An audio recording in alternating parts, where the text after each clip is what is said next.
Huwag ka magkakala pag-kilos ka.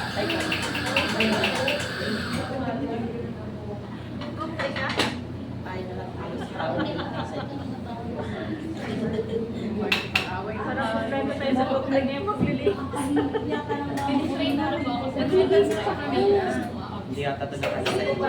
Hindi talaga.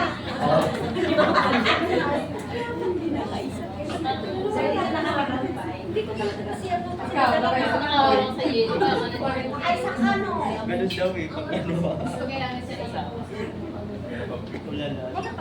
Picture daw, smile daw po. Ayaw niya daw. Ay, talin ka doon. Ikaw daw mag-bilis.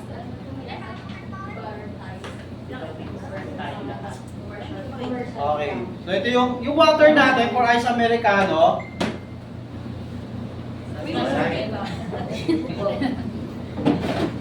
So yung water natin for ice americano, same lang din ng milk. Okay, 4 ounces. 4 ounces din po ito. Okay, yung water. May baby. Oh, 120 ml. Pag in-convert yung sa ounces, 4 ounces. Kasi depende ka sa gamit yung measurement. Okay? So dito mauna yung water. So, water. tapos followed by Yung water, 120 ml din.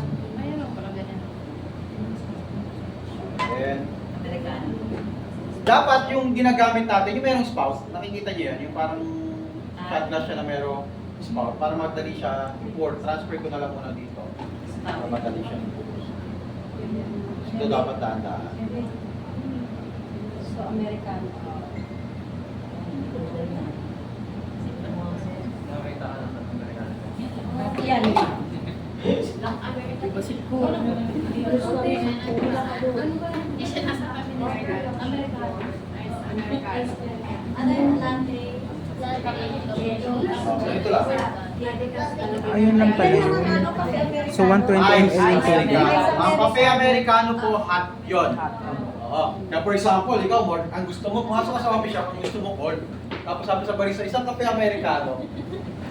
So gagawin naman niya yung barista, ano siya kape Americano? Ah. Mag-serve sa'yo, Pag cold Americano. yung malamig, pag mainit. Isa, riripit pa nila yan. May repeat yung order, ma'am. 1 kape Americano, yes, 1 kape Americano. Pagdating doon, nagreklamo ka, bakit mainit? Malamig ang order ko. Ma'am, sabi yung kape Americano. Ice American. Ice Americano po, ha? Ice Americano. Okay, Ice Americano. Okay, nakuha. So, iba po kasi yung kape Americano sa Ice Ice. Americano.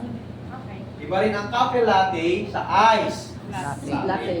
Iba ang cappuccino sa ice. Cappuccino. Para ma-identify kung hot or Cold. cold. Depende na lang kung sasabihin na lang, ma'am, hot or cold. So, sinabi mo cold. So, sinabi ko latte. So, sinabi mo naman Answer na una pag na cold. sinabi, ice So, latte. latte. So, same lang po yun. Ice coffee.